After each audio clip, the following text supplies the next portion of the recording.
Hey everybody, Ed here with the Digital Digest, and today I wanted to revisit the Sony CyberShot RX1. Now, I've been incorporating this into a lot of my coverage of the Sony Alpha A7 as well as the A7R, and that's because it really was the groundwork, the beginning of the evolution of the full-frame compact mirrorless camera.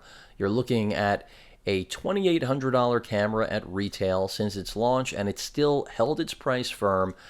All metallic construction. It literally, despite being so compact, is as heavy as a brick, really, and in a good way, because when you're spending this much money on a camera, you not only want to see the quality in terms of what you're getting out of the imaging department, as well as video performance in this case, which it does deliver on both, but then the build quality, the craftsmanship. This camera is made in Japan. I've covered it in the past, and it really is my favorite camera. And I say that because even though it's incredibly expensive, when you think about the form factor, the fact that this really isn't going to attract attention, it's got a leaf shutter that is silent when compared to anything full frame. You're really not going to find many other full frame cameras that are totally silent when taking shots, which if you're into street photography or even taking portraits of family members, any kind of candids that you don't want to wake those people up and make them alert and ruin the photograph, ruin the moment, the RX1 delivers. In terms of autofocus, that's not the strong suit of this camera, but you have to remember this camera is delivering something that never really existed, let alone would anyone attempt to try to create, because it breaks every rule that we've come to understand. We've got a full-frame 24 megapixel sensor in here, 35 millimeter equivalent, so we're looking at a medium format camera that's literally a small package. I mean, it's in the palm of my hand. And even though Sony now has the A7 and A7R, which are interchangeable versions basically of this camera with two different resolution selections, the R also ditches the low pass filter, much like the RX1R. That's part of the reason I continue to compare this to the A7 so much. Besides the fact that they have the identical sensor, the pitch is the same in terms of who they're actually trying to sell it to. People who must have the highest quality, and then people who just want some of the best quality available in the form factor. But there's a lot to like about this camera. One of the biggest features is, of course, the Zeiss lens that's on here. You've got an f2.0 lens, which is fast, really bright, and even though it's fixed at 35 millimeters, arguably one of the best lenses ever made, especially if you look at benchmarking. You'll be hard-pressed to find a lens that's going to outperform this Zeiss piece of glass. I mean, even the actual lens cap is made out of some sort of aluminum, some steel combo, and if you actually broke down the price of the camera, even the lens cap seems to retail for somewhere around $150. There's that leaf shutter I was talking about. Just a beautiful piece of equipment besides the way it performs. And the Zeiss glass really just, character isn't the right word. It's amazing. I mean, the images that this camera produces look 3D, as do its interchangeable counterparts, the A7 and A7R, but they won't fit in your pocket like this camera. But part of that trade-off is you're getting that fixed 35 millimeter lens, as I mentioned, but if you're willing to zoom with your feet, it's not a big deal.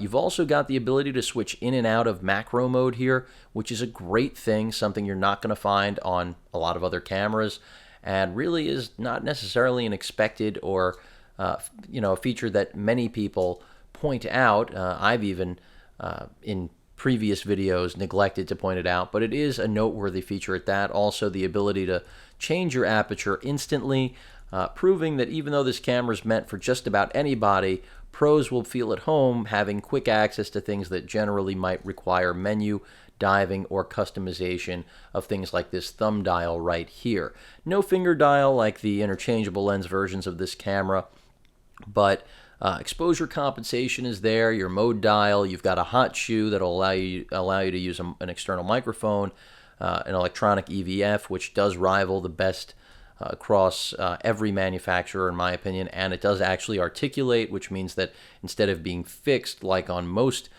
full frame cameras especially, let alone any interchangeable lens camera and even some other cyber shots, you will actually be able to move that viewfinder without moving your neck. So that's an advantage besides the actual weight. I mean, all the things speak to getting the best performance you can out of the most compact package.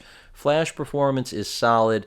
It does not articulate like some previous gen flashes. I wish it had, but it has enough move or give that you can use it to bounce to a degree. In terms of the menu, you do have the benefit of working with a menu that resembles what you'd find on alpha based cameras. So even though this is a cyber shot, you are getting a menu that really is nothing to scoff at. It's not exactly the same as what you're going to find on the A7 and A7R, but the format, the layout, the ease to actually access all of the features you want is the same. It's not similar to the CyberShot family that you generally are accustomed to, where you've got big icons that are meant for people who really don't know their way around the camera.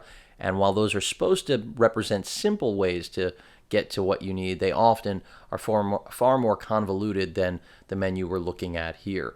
So between the software for this camera, the hardware, you've got no weatherproofing, which I wish it was here, but if that's my biggest complaint, it's not a big one. That's just a matter of being careful. You've got HDMI out, microphone in, and of course USB, micro USB for charging. Even though this is a $2,800 camera, Sony does not include a dedicated charger. You will be charging the battery on board, but that's nothing new. This is how Sony has approached this camera and all of their others from day one for quite a while now. The battery is the same one. I should not have just done that, actually, not that it'll impair anything, but the battery right here, an X-type. This is the same NP BX1 that all current CyberShot models use. And battery life is relatively solid, considering this is such a pocketable full-frame camera.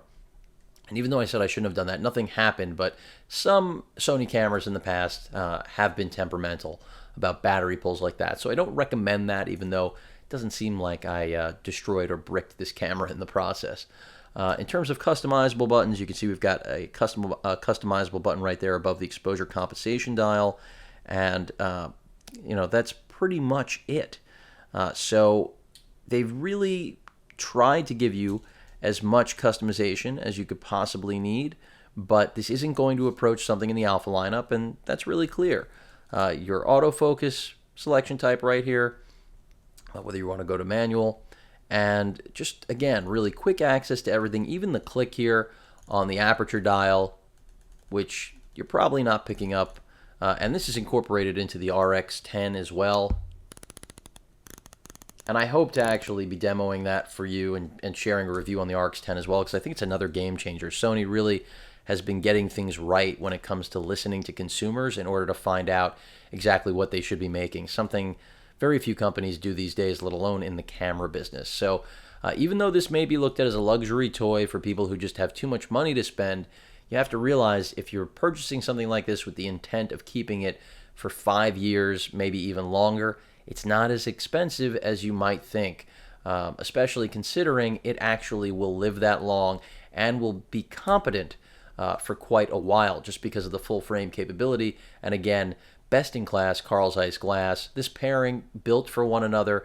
Sony has that reputation and relationship with Zeiss, so really all a benefit to us. The biggest gripe, though, I have with this camera is the actual grip situation. There are all sorts of third-party grips. I'm surprised Sony hasn't put out a modifiable or a modular grip like they did for the RX100 Mark II and Mark I, although putting any kind of adhesive thing on here would be beyond cheesy considering this is such a high-end piece of equipment. But the grip here really leaves a lot to be desired. Even though it's great how small this camera is, it's not the best when it comes to ergonomics for long periods of shooting. And while I would love to say that I would embrace a vertical grip of some sort here, again, that would undo the entire form factor. And the whole idea behind the RX1 is you've got a camera that isn't much larger than a regular point and shoot, but when it comes to what's underneath the hood, it's just as powerful as any other full frame camera on the market. And because of this built-in lens, love it or hate it, but you should love it unless you don't want a 35mm lens to begin with, you've got a piece of glass that's going to outperform just about anything on the market. So great sensor, great lens, incredible build quality, still made in Japan, at least for the time being. I don't know if we're going to see the next generation, the RX2, necessarily still made in Japan, if there is an RX2, because this definitely was a proof of concept device, and it paved the way for the camera I've been reviewing, a far more popular camera the Sony A7.